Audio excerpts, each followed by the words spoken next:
In tonight's headlines, the two giant pandas gifted by the central government managed to arrive in the city before National Day and are expected to greet the public around Christmas. The former chief editor of the defunct media outlet Stand News Chung Pui-kuen has been sentenced to 21 months in prison for conspiring to publish seditious articles. Shares in Hong Kong soar for the third day after China pledges to stabilize the property market.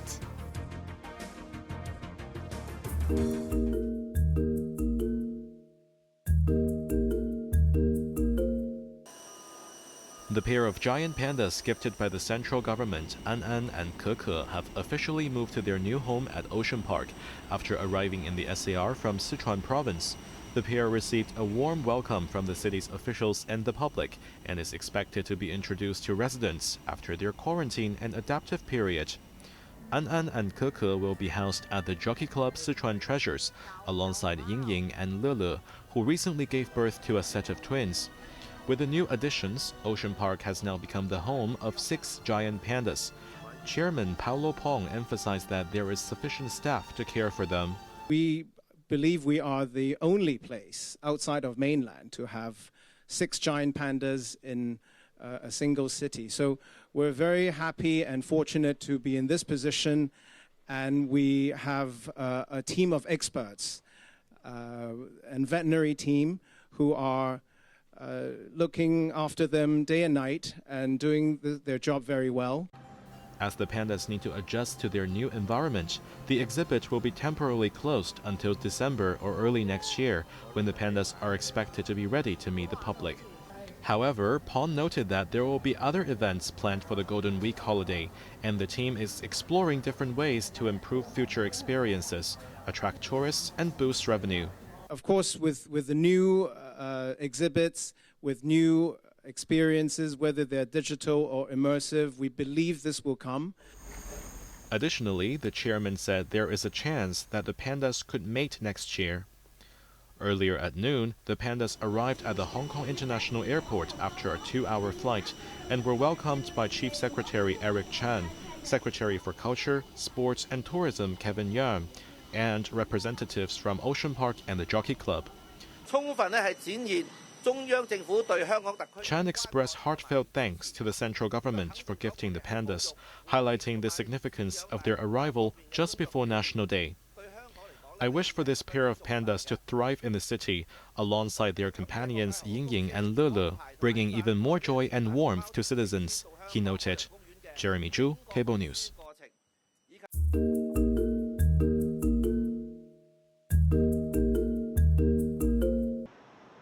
Now defunct Hong Kong media outlet Stand News former editor-in-chief Chung Pui-kuen was sentenced to prison for 1 year and 9 months over publishing seditious materials in the landmark case.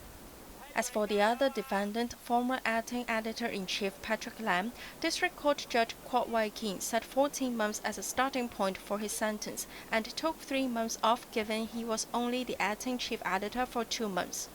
Kwok said he would grant a further reduction given Lam's illness, so that Lam, who had already served 10 months in pre-trial detention, would not have to serve extra time in jail and was immediately released. Lam's lawyer told the court this afternoon that Lam had a rare and complex kidney condition that had worsened since July, with its function less than 30% and may soon need kidney dialysis. 55-year-old Chung and 36-year-old Lam were found guilty last month of conspiracy to publish and reproduce seditious publications alongside the media outlet's parent company, which were the first such convictions of journalists since 1997.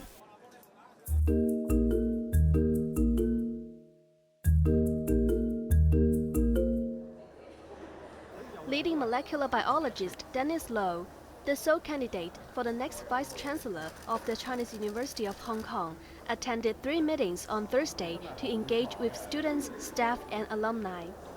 Low arrived 30 minutes early for the first section and used about 20 minutes to make a self-introduction to nearly 100 students, sharing his personal growth experience and interest in biology and DNA. He also said that he has worked with CUHK for 27 years and believed it was time to contribute with a deep emotional connection and accumulated years of experience.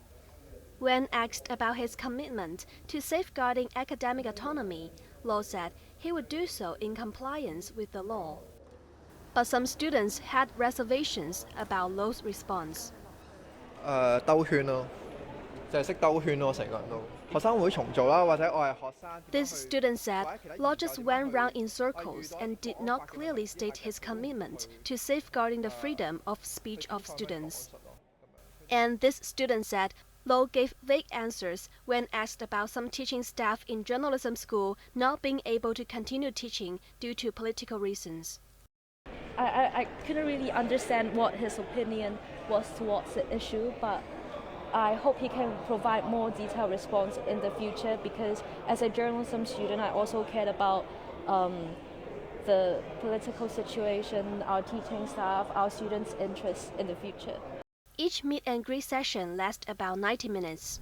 Separately, the university's council will hold a special meeting tomorrow morning to vote on Lo's nomination. Evelyn Bai, Cable News.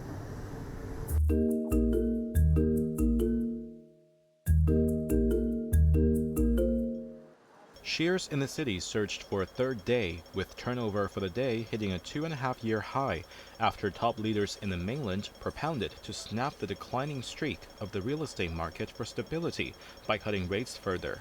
The Hang Seng Index soared 795 points, or 4.2%, the biggest jump since March last year, to close at 19,924, the highest close since last August. The total market turnover for the day increased to $302.87 billion, being the most since March 16, 2022. Meanwhile, shares on the mainland rallied, with the Shanghai Composite Index climbing 3.6% to close at day high, and the Shenzhen Component Index jumping 4.01%. While elsewhere in the region, shares in Japan and South Korea rose more than 2.6%.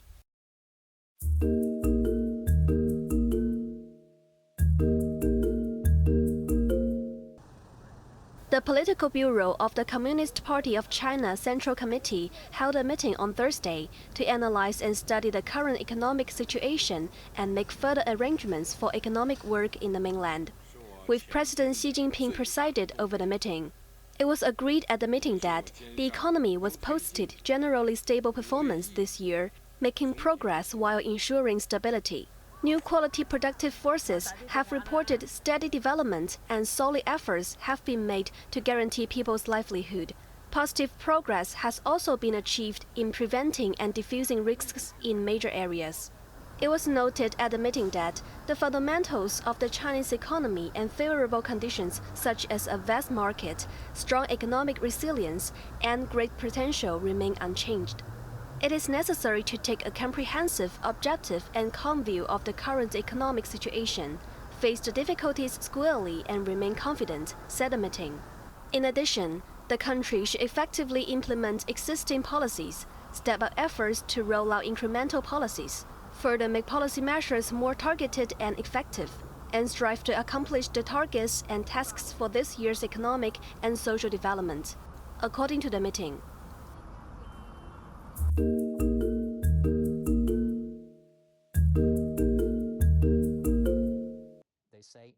A Japanese warship sailed through the Taiwan Strait for the first time yesterday. Japanese media reported that the naval destroyer Sazanami, along with Australian and New Zealand vessels, passed through the strait from north to south yesterday, believed to be heading to the South China Sea for exercises.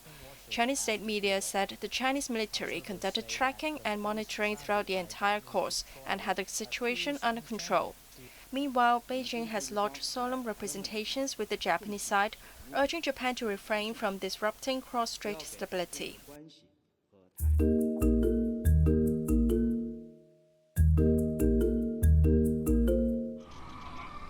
Israel and Hezbollah continued to trade strikes along the Israel-Lebanon border as the conflict escalated. The port of the Israeli city of Eilat was struck by a drone attack late Wednesday, leaving 2 people injured, while a second drone was intercepted. Another Hezbollah missile was intercepted near Tel Aviv, which was the first fired by the militant group to reach close to the city, targeting the headquarters of Israel's intelligence service Mossad. Israel's military earlier said it was preparing for a possible ground operation into Lebanon, further fueling fears of a regional conflict. Meanwhile, a diplomatic push was underway. The United States and France, together with their allies such as the European Union and Australia, called for a 21-day ceasefire across the Israel-Lebanon border to give diplomacy a chance to succeed and avoid further escalations. Although Lebanon welcomed the call for ceasefire, Israel's foreign minister had already ruled out the proposal, saying there will be no ceasefire in the north and Israel will continue to fight against Hezbollah until victory. Israel earlier reiterated at the UN Security Council meeting that Israel did not seek a full-scale war, but it had to defend itself. UN Chief Antonio Guterres warned that the world cannot afford Lebanon to become another Gaza. Hell is breaking loose in Lebanon. To all sides, let us say in one clear voice, stop the killing and destruction, tone down the rhetoric and threats, step back from the brink. An all-out war must be avoided at all costs. It would surely be an all-out catastrophe. According to the UN, more than 90,000 people were newly displaced in Lebanon. Thousands of families fled to Syria with no concrete plans after they crossed the border, only trying to reach the relative safety of another war-torn country. Anna Chen, Cable News.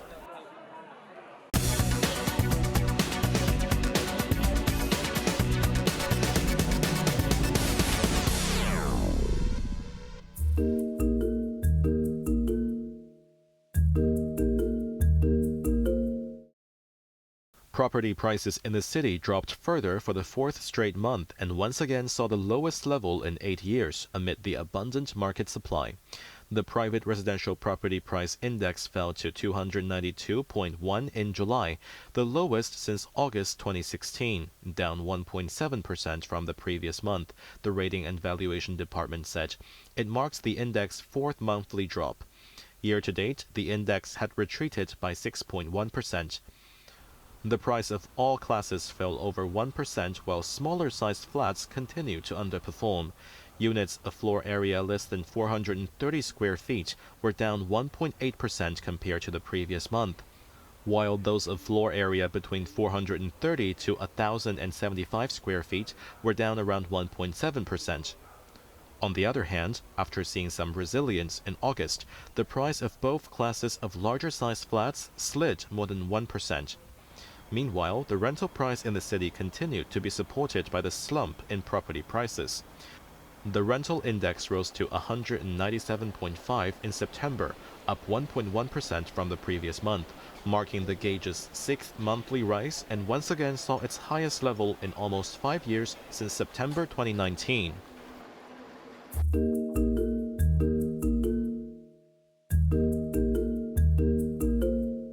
A report from a private mandatory provident fund research firm showed that breadwinners in the city are on track to see positive return to their pension funds for the 7th month in September.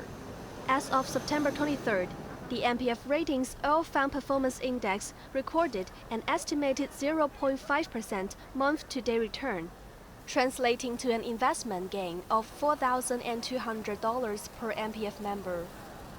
Quarter to date, the investment gain was 2.83%, while the year-to-date return has reached 8.14%. Among all the MPF fund categories, Hong Kong and China equities have emerged as the top performers this month. Meanwhile, all fund categories have reported positive returns on a year-to-date basis, with US, Japanese, and global equities topping a performance table.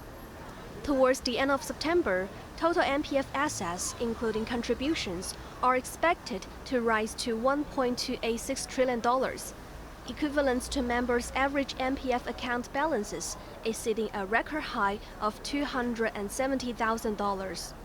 Looking ahead, the research firm expected that the city's pension fund system will potentially exceed $100 billion in annual returns, following interest rate cuts in the US and economic stimulus measures introduced in the mainland.